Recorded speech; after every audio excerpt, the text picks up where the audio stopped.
Welcome back to another technical deep dive here in the debug zone.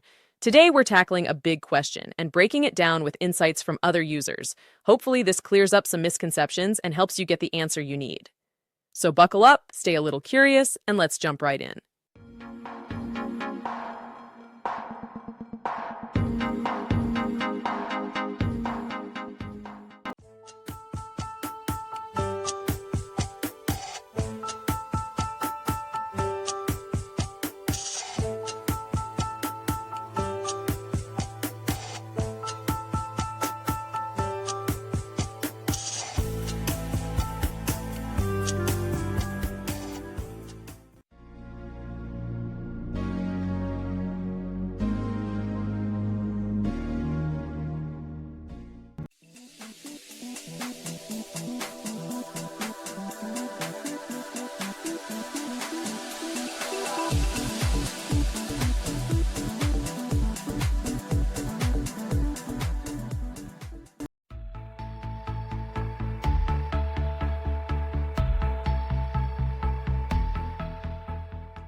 And that's a wrap.